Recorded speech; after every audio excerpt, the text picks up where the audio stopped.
a maioria dos versos favoritos dos trinitarianos explicados biblicamente. Terceira parte. Isaías capítulo 45, verso 23. Todo joelho se dobrará a Jesus? Em Isaías capítulo 45, verso 23, está escrito que Deus, o Pai, o único e eterno Deus, jurou por Ele mesmo que todo o joelho se dobraria diante dele.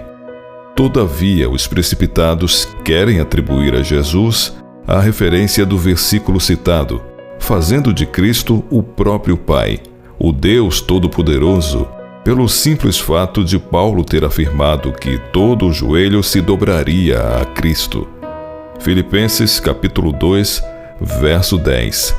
Mas para que isso aconteça, o Filho de Deus deveria ser exaltado antecipadamente pelo Pai. Filipenses capítulo 2, verso 9. O Pai sujeitará todos ao governo do Filho, e mesmo assim, Cristo continuará sendo submisso ao Pai pela eternidade sem fim. 1 aos Coríntios capítulo 15, verso 28. Logo, se o Pai exalta o Filho a uma posição que ele não tinha, para que receba reverência, honras, glória e louvores, o Pai é superior ao Filho. Submissão é um claro fato de inferioridade hierárquica na Bíblia.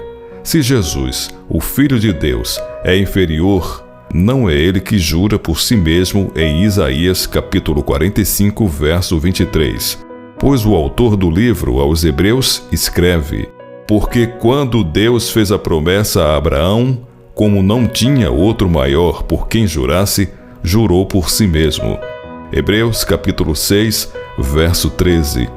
Deus, o Pai, diz: por mim mesmo tenho jurado.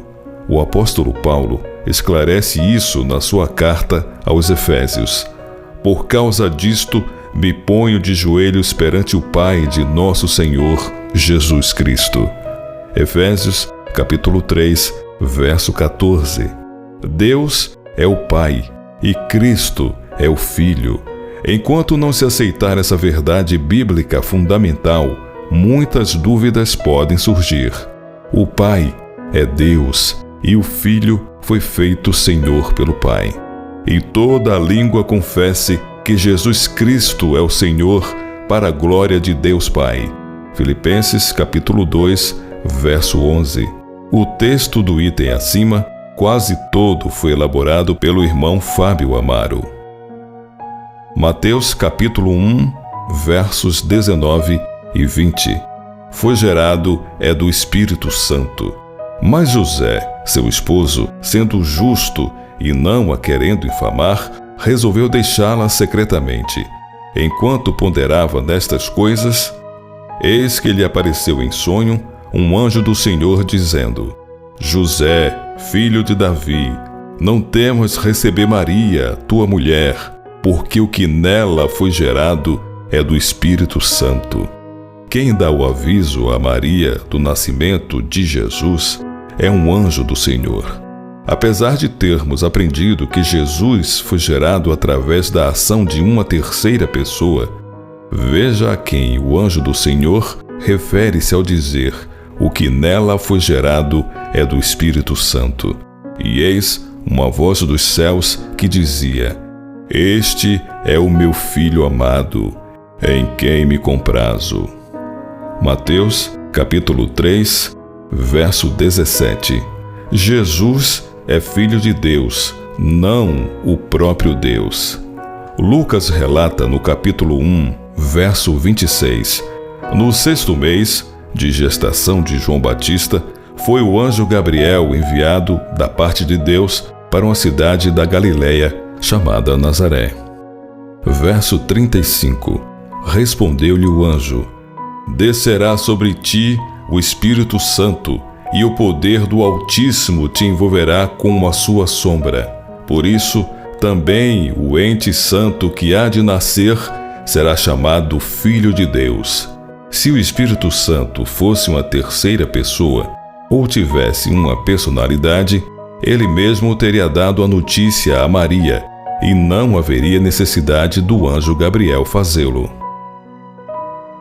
Mateus capítulo 3, versos de 13 a 17. O batismo de Jesus.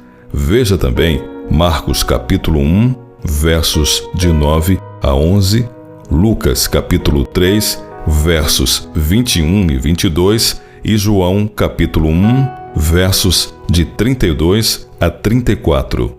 Sobre o batismo de Jesus, Lucas escreveu que o Espírito Santo desceu sobre ele, Jesus, em forma corpórea como pomba, e ouviu-se uma voz do céu: Tu és meu filho amado, em ti me comprazo. Verso 22. O mesmo Lucas, em Atos capítulo 10, verso 38, diz que Jesus foi batizado com Espírito Santo e com poder. Como Deus ungiu a Jesus de Nazaré com Espírito Santo e com poder, o qual andou por toda parte fazendo o bem e curando a todos os oprimidos do diabo, porque Deus era com ele. Os teólogos trinitarianos gostam de utilizar o texto do Evangelho de Lucas devido à expressão em forma corpórea como pomba, e o fazem para tentar provar que o Espírito de Deus é uma terceira pessoa. Essa ideia não é verdadeira porque, primeiro, não é possível Jesus ter sido batizado com uma pessoa, sendo ele mesmo uma pessoa. Segundo, se o Espírito Santo fosse uma terceira pessoa, teria sido ouvida a sua voz, já que Jesus foi batizado com o Espírito Santo. Na ocasião, foi ouvida a voz de Deus. Terceiro, se o Espírito Santo fosse uma terceira pessoa, Jesus, que foi ungido com o Espírito Santo, sabendo que a hora mais difícil para ele estava chegando, não teria dito para os discípulos: Eis que vem a hora e já é chegada, em que sereis dispersos, cada um para sua casa, e me deixareis só.